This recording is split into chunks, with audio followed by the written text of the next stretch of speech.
ಪುಣ್ಯ ಪಾವನ ಕ್ಷೇತ್ರ ತಿಕೂಟ ಈ ನಗರದಲ್ಲಿ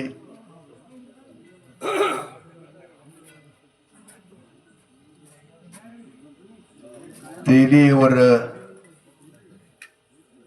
ದೇವರಾಗಮನ, ಇಲ್ಲಿ ಡೊಳ್ಳಿನ ಪದಗಳ ಸತ್ಸಂಗದ ಭಗವತ್ ಚಿಂತನ, ಈ ಕಾರ್ಯಕ್ರಮವನ್ನ ಕೇಳುವುದರ ಜೊತೆಗೆ ಹಳ್ಳೂರಿನ ಸತ್ಯಪ್ಪ ಮಾಸ್ತರ್ ಅವರು ತಮ್ಮನ್ನೆಲ್ಲ ಉದ್ದೇಶಿಸಿ ಎರಡೂ ಮೇಳಗಳಿಗೆ ಯಾವುದಾದರೂ ಒಂದು ವಿಷಯವನ್ನ ತಾವು ಕೊಟ್ಟಿದೆಯಾದರೆ ಅದರ ಮೇಲೆ ನಾವು ಬೆಳಗಾಗುವ ತನಕ ಚಿಂತನೆ ಮಾಡ್ತೀವಿ ಎನ್ನುವಂಥ ಮಾತನ್ನು ಕೇಳಿಕೊಂಡಾಗ ತಿಕೂಟ ಗ್ರಾಮದ ಸುಪುತ್ರ ಅನೇಕ ಡೊಳ್ಳಿನ ಮೇಳಗಳಲ್ಲಿ ತಮ್ಮ ಭಾಗವತ್ ಸೇವೆಯನ್ನು ಮಾಡಲು ಹೋಗುವಂತ ಮತ್ತು ನಮ್ಮ ಆತ್ಮೀಯ ಮಗನಾಗಿರತಕ್ಕಂಥ ಚಂದು ಮಾಸ್ತರ್ ಅವರು ಎರಡು ವಿಷಯಗಳನ್ನ ಪ್ರಸ್ತಾವನೆ ಮಾಡಿದರು. ಅವರು ಈ ಮನುಷ್ಯನಿಗೆ ಎರಡು ಪ್ರಸಾದಗಳು ಬಹಳ ಬಹು ಮುಖ್ಯ. ಒಂದನೇದು ಹಾಲು ಮತ ಧರ್ಮವನ್ನ ಸ್ವೀಕರಿಸಿದಂಥ ಭಂಡಾರ, ಎರಡನೇದು ಭಸ್ಮ. ಈ ಭಂಡಾರ ಮತ್ತು ಭಸ್ಮವನ್ನ, ಈ ಭೂಮಿಯನ್ನ, ಈ ಜೀವಿಗಳನ್ನ ಯಾವ ರೀತಿಯಾಗಿ ಉದ್ಧಾರ ಮಾಡಿದೆ ಅದನ್ನ ಉಭಯ ಕಲಾವಿದರು ಒಂದೊಂದು ವಿಷಯವನ್ನು ಹಿಡಿದು ಬೆಳೆಸಬೇಕು ಅಂತೇಳಿ ಕೇಳಿದ ಕ್ಷಣ ನಮ್ಮ ಅತ್ಯಂತ ಅನುಭವಿಗಳಾದಂತಹ ಸತ್ಯಪ್ಪ ಮಾಸ್ತರ್ ಅವರು ನಮಗೆ ಭಂಡಾರದ ವಿಷಯವೇ ಇರಲಿ,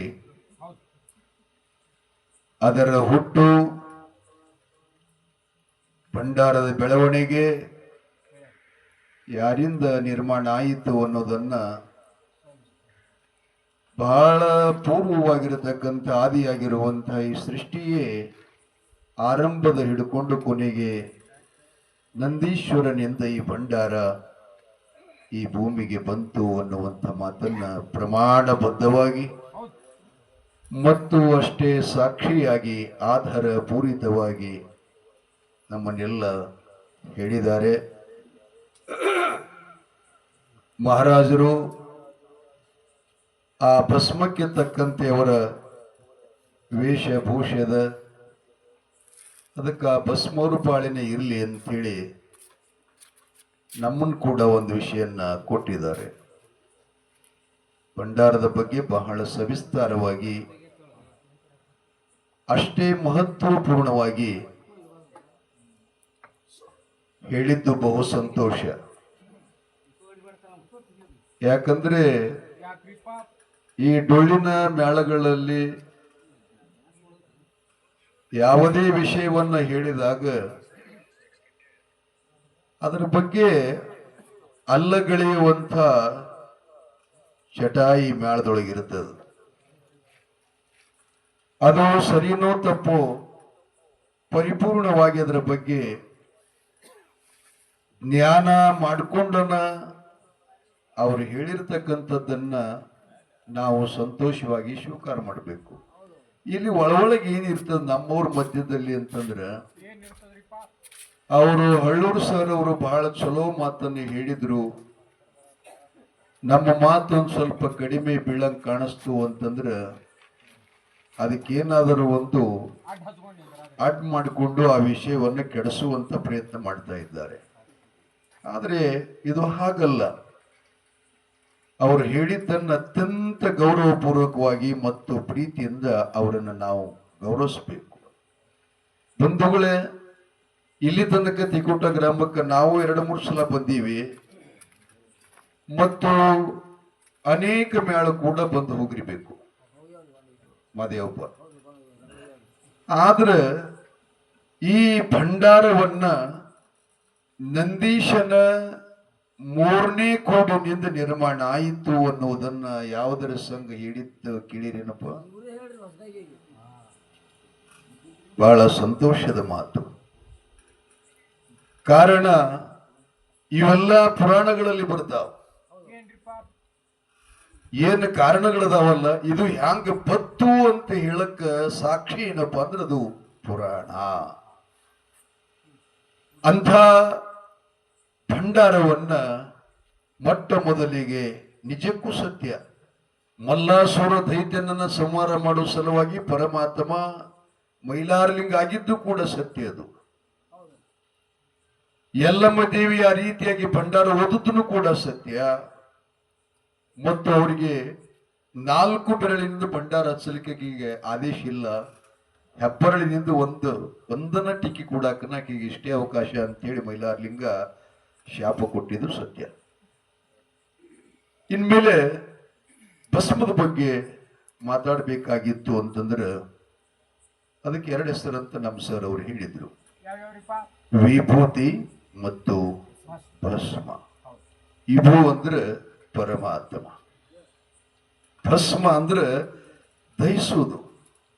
ಅದನ್ನ ಯಾರು ತಮ್ಮ ಹಣೆ ಮೇಲೆ ಅಥವಾ ತಮ್ಮ ಶರೀರಕ್ಕೆ ಧರಿಸುತ್ತಾರೆಯೋ ಅವರ ಅನಂತ ಜನ್ಮಗಳ ಪಾಪದ ಕರ್ಮದ ರಾಶಿಯನ್ನ ದಹಿಸಿ ಅದನ್ನು ಹೋಗಲಾಡಿಸಿ ಅದನ್ನು ಸುಟ್ಟು ಅವರಿಗೆ ಶಿವಸಾಯುಜ್ಯ ಪದವಿಯನ್ನು ಕೊಡುತ್ತದೆ ಎನ್ನುವಂಥದ್ದು ಪ್ರತೀತಿ ಇದೆ ಶಿವಪುರಾಣದಲ್ಲಿ. ಆ ಬಳಿಕ ಆ ಭಸ್ಮ ಭಂಡಾರ ಹೇಗೆ ನಂದೀಶನಿಂದ ನಿರ್ಮಾಣ ಆಯಿತೋ ಹಾಗೇನೆ ಭಸ್ಮವು ಕೂಡ ಒಂದು ಆಧಾರ ಪೂರಿತವಾಗಿರತಕ್ಕಂಥ ಒಂದು ಊಹೆ ಮತ್ತು ಅದು ಪುರಾಣದಲ್ಲಿ ಕಥೆ ಬರುತ್ತದೆ. ಪಾರ್ವತಿ ಪರಮೇಶ್ವರಿಗೆ 2 ಮಕ್ಕಳು, ಗಣಪತಿ ಷಣ್ಮುಖ. ಅವರು ವಯಸ್ಸಿಗೆ ಬಂದಿದ್ರು, ತುಂಬಾ ವಯಸ್ಸಿಗೆ ಬಂದಿದ್ರು. ಆ ಬಳಿಕ ಅಮ್ಮನ ಕೇಳಿದ್ರಂತವ್ರು, ನಮ್ಮ ಮದುವೆ ಮಾಡಲ್ವಾ, ಇಷ್ಟು ದೊಡ್ಡವರಾಗಿವೆಲ್ಲ ಅಂತಂದಾಗ ಜಗಜ್ಜನನಿ ಮಾತೆ ಪಾರ್ವತಿ ಹೇಳಿದ್ಲಂತ, ಹೌದು ಮದುವೆ ಮಾಡ್ತೀನಿ, ನೀವಿಬ್ರು ಏನ್ ಮಾಡ್ಬೇಕು ಅಂತಂದ್ರೆ ಈ ಸೃಷ್ಟಿಯನ್ನ, ಈ ಪೃಥ್ವಿಯನ್ನ, ಈ ಜಗವನ್ನ 5 ಪ್ರದಕ್ಷಿಣೆಯನ್ನ ಹಾಕಿ ಯಾರು ಮೊದಲ ಬಾರಿಗೆ ತಾಯಿ ತಂದೆ ದರ್ಶನ ಮಾಡ್ತೀರಿ ಅವರ ಮದುವೆ ನಾವು ಮೊದಲು ಮಾಡ್ತೀವಿ. ಷಣ್ಮುಖನಿಗೆ ಸಂತೋಷ ಆತ್ರಿ. ಕಾರಣ ನನ್ನ ವಾಹನ ಇಲಿಯದ, ನನ್ನ ವಾಹನ ನವಿಲದ, ಗಣಪತಿ ವಾಹನ ಇಲಿಯದ, ಆ ಬಳಿಕವ ತಪ್ಪದ. ಅಂದ್ರೆ ಗಣಪತಿಗಿಂತಲೂ ಮುಂಚಿತವಾಗಿ ಈ ಬ್ರಹ್ಮಾಂಡವನ್ನ ನಾನೇ ಸುತ್ತಿ ಬರ್ತೀನಿ, ನನ್ನ ಮದುವೆನ ಬೇಗ ಆಗುತ್ತೆ ಅಂತ ಅವ ನೌಲ್ ಮೇಲೆ ಕುತ್ಕೊಂಡು ಹೊರಟೆ ಬಿಟ್ಟ. ನಿರ್ಗಮನ ಮಾಡಿದ. ಗಣಪತಿ ಹೀಗೆ ಕುತ್ಕೊಂಡು ವಿಚಾರ ಮಾಡ್ತಾನ, ಏನ್ ಮಾಡ್ಬೇಕು ಅಂತ ವಿಚಾರ ಮಾಡೋದ್ರೊಳಗೆ ಅವನಿಗೆ ಒಂದು ಉತ್ತರ ಸಿಕ್ತು. ಏನು ಅಂದ್ರೆ ಈ ಜಗತ್ತು ಅಥವಾ ಬ್ರಹ್ಮಾಂಡ ಇದು 14 ಲೋಕೆಲ್ಲ ನಮ್ಮಪ್ಪ ಅಮ್ಮನ ಹೊಟ್ಟೆಗೆ ಐತಿ.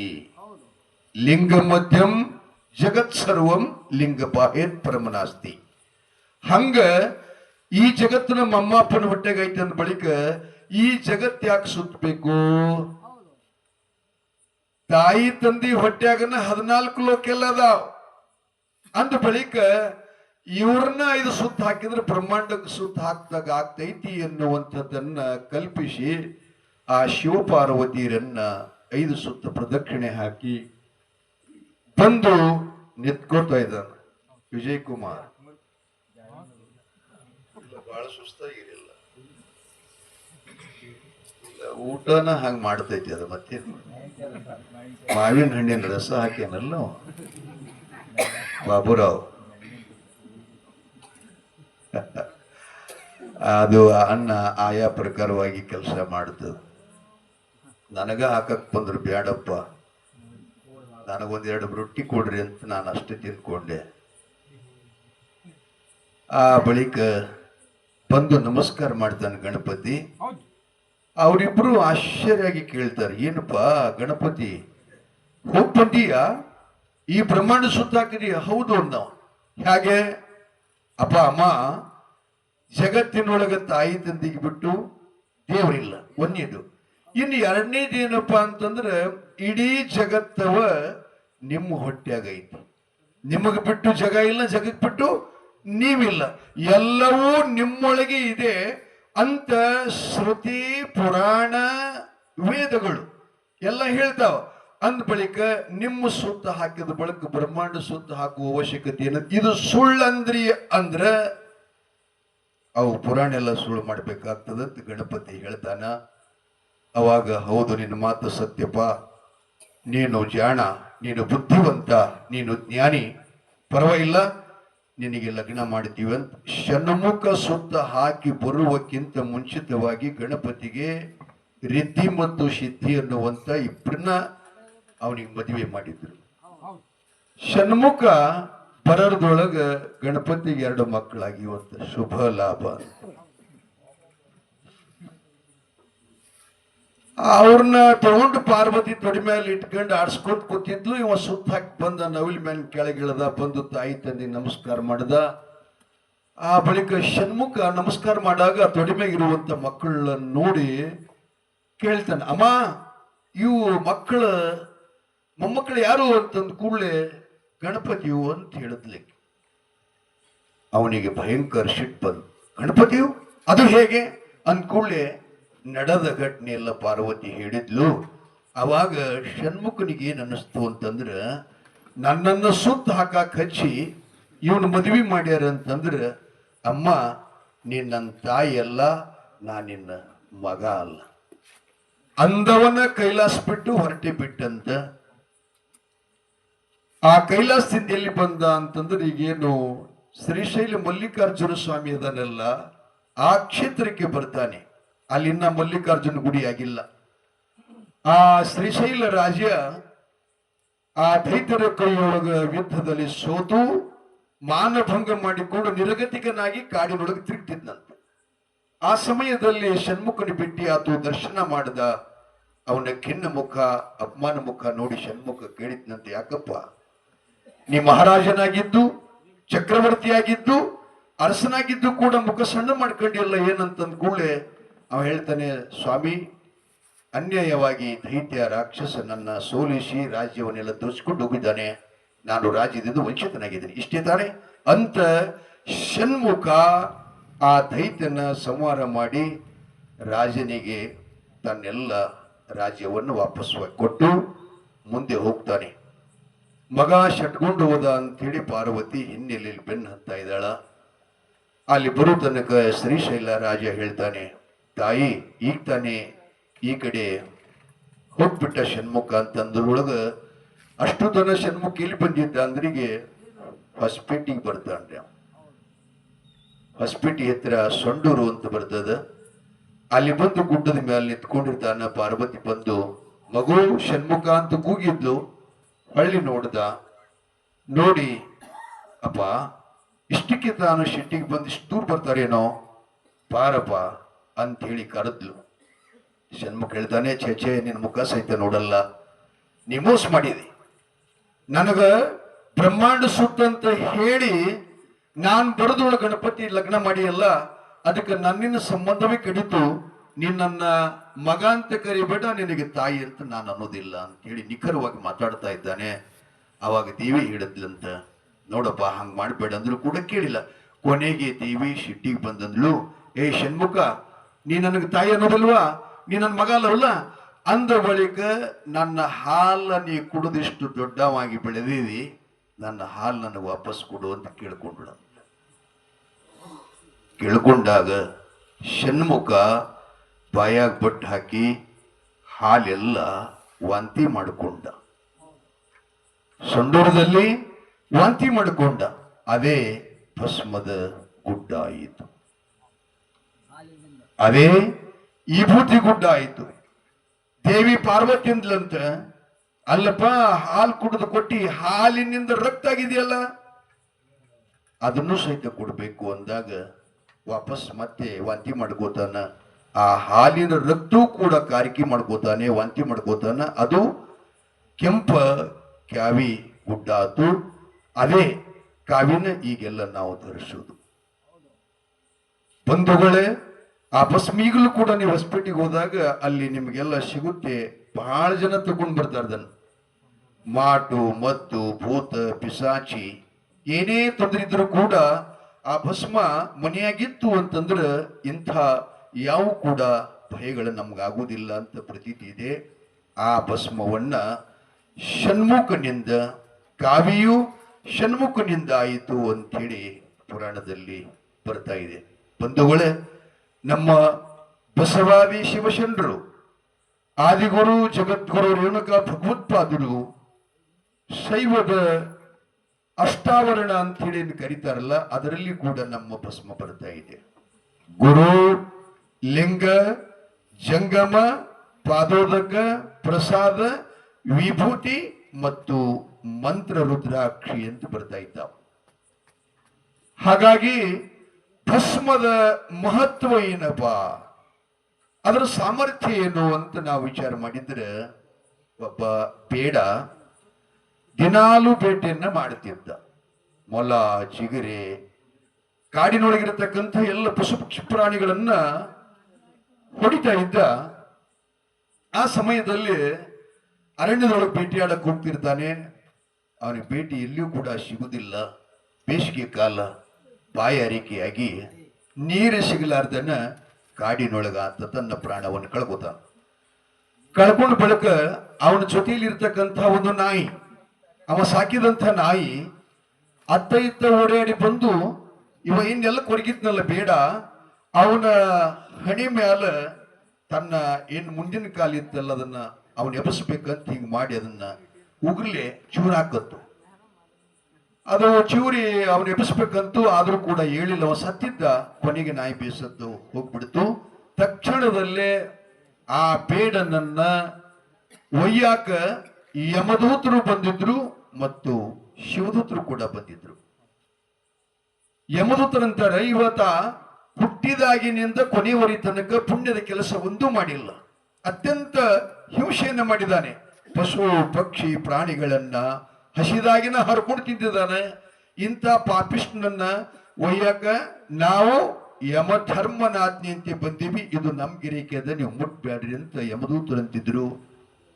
ಆ ಬಳಿಕ ಶಿವದೂತರೇನಂತಾರ, ಅಲ್ಲಪ್ಪ ನಿಮ್ಮ ಮಾತು ಸತ್ಯ, ಪಾಪಿನೇದನವ.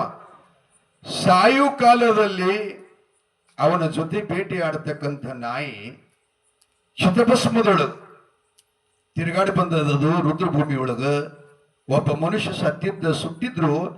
ಆ ಚಿತ್ರಭಸ್ಮ ತಂದು ಆ ಬ್ಯಾಡನ ಹಣಿ ಮ್ಯಾಗ ಹಚ್ಚೈತಿ ಅಂತಂದ್ರ ಅವನ ಎಲ್ಲ ಪಾಪವನ್ನ ನಾಶ ಆಗಿದೆ. ಅವ ಎಷ್ಟು ಹಿಂಸ ಮಾಡಿದನಲ್ಲ ಅದನ್ನೆಲ್ಲ ನಾಶ ಆಗಿದೆ. ಆ ನಾಯಿಯ ತಿರುಗಾಡಿದಂತ ರುದ್ರಭೂಮಿ ಒಳಗಿರ್ತಕ್ಕಂಥ ಅದೇನು ಭಸ್ಮ ಇತ್ತಲ್ಲ, ಚಿತಭಸ್ಮ, ಅದು ನಾಯಿ ಕಾಲಿನಿಂದ ಬೇಡನ ಹಣಿಗೆ ಹತ್ತಿದೆ. ಆದ್ದರಿಂದ ಅವನೆಲ್ಲ ಪಾಪವನ್ನು ನಾಶ ಆಗ್ಯದ. ಅದಕ್ಕೆ ಅವ ನಿಮ್ಮ ಲೋಕಕ್ಕೆ ಹೋಗವಲ್ಲ, ಪರಮಾತ್ಮ ನಮಗ್ ತಗೊಂಡು ಬಾ ಅಂತ ಕಳಿಸ್ಯಾನ ಅಂತ ಹೇಳಿ ಶಿವದೂತರು ಹೇಳಿದ್ರಂತ. ಬಂಧುಗಳೇ, ಅವನನ್ನ ಸಾಯುವ ಕಾಲದಲ್ಲಿ, ಸತ್ತಂತ ಸಮಯದಲ್ಲಿ ನಾಯಿ ಕಾಲಿಗೆ ಹತ್ತಿದಂತ ಹೆಣದ ಭಸ್ಮವನ್ನ ಹಣಿಗೆ ಹತ್ತಿದಾಗ ಅಂತ ಸಾಯು ತನಕ ಪಾಪ ಮಾಡಿದ ಮನುಷ್ಯ ಆ ಭಸ್ಮದಿಂದ, ಆ ವಿಭೂತಿಯಿಂದ ಉದ್ಧಾರ ಆದ ಅಂತೇಳಿ ತಿಳ್ಕೊಂಡು ಪುರಾಣದಲ್ಲಿ ಬರ್ತಾ ಇದೆ. ಆ ಭಸ್ಮ ಮತ್ತು ಭಂಡಾರ ಈ ಜಗತ್ತಿಗೆ ಅತ್ಯಂತ ಮೂಲ್ಯದ, ಅವ್ರಿಗೆ ಬಹಳ ಮೂಲ್ಯ. ಅದನ್ನ ಆರು ಆವ ರೀತಿಯಾಗಿ ಅದನ್ನ ಬಳಸುತ್ತಾರೆಯೋ, ಯಾರು ಯಾವ ರೀತಿಯಾಗಿ ಅದನ್ನ ಪ್ರೀತಿಸುತ್ತಾರೆಯೋ, ಯಾರು ಯಾವ ರೀತಿಯಾಗಿ ಅದನ್ನ ಸ್ವೀಕಾರ ಮಾಡ್ತಾರೆ, ಅವ್ರು ಎಲ್ಲರಿಗೂ ಕೂಡ ಅದು ಉದ್ಧಾರ ಮಾಡತಕ್ಕಂಥ ಭಸ್ಮ ಭಂಡಾರ. ಭಂಡಾರವೂ ಕೂಡ ಇದೇ ತೆರನಾಗಿ ಅವರು ಮತ್ತೆ ತಮ್ಮ ಸಮಯ ಬಂದಾಗ ಹೇಳ್ತಾ ಇದ್ದಾರೆ. ಭಸ್ಮ ಒಂದೇ ರೀತಿಯಲ್ಲ, ನಮ್ಮವ್ರು ಹೇಳ್ತಾರೆ, ಸಮುದ್ರಕ್ಕೆ ಸರಿಯೇ ಶೃಂಗಾರ, ನಾರಿಗೆ ಗುಣವೇ ಶೃಂಗಾರ, ಗಗನಕ್ಕೆ ಚಂದ್ರನೇ ಶೃಂಗಾರ, ನಮ್ಮ ಕೂಡಲ ಸಂಗನ ಶರಣರ ನೊಸಲಿಗೆ ವಿಭೂತಿಯೇ ಶೃಂಗಾರ ಅಂಥೇಳಿ ಹೇಳ್ತಾ ಇದ್ದಾರೆ. ಅಂಥ ಭಸ್ಮದ ಮಹತ್ವವನ್ನು ಎಲ್ಲರಿಗೂ ತಿಳಿಲಿ ಎನ್ನುವಂಥ ಉದ್ದೇಶದ ಪರವಾಗಿ ನಮ್ಮ ಚಂದು ಮಾಸ್ತರ್ ಅವರು ವಿಷಯವನ್ನು ಇಟ್ಟಿದ್ದಾರೆ. ಈ ಕಾರ್ಯಕ್ರಮವನ್ನು ಕೇಳಿ ನಮ್ಮ ತಿಕೋಟ ಗ್ರಾಮದ ಹಿರಿಯರು ಮತ್ತು PLD ಸಂಸ್ಥೆಯ ಅಧ್ಯಕ್ಷರಾಗಿರತಕ್ಕಂಥ ಜಗದ್ಗುರು ರೇವಣ ಸಿದ್ದೇಶ್ವರ ಪರಂಪರೆ ಮತ್ತು ಶಿವಯೋಗಿ ಅಮೋಘ ಸಿದ್ದೇಶ್ವರ ಪರಂಪರೆ ಎನ್ನುವಂಥ ಗ್ರಂಥಗಳ ಉದ್ಘಾಟಕರು ಮತ್ತು ಬಿಡುಗಡೆ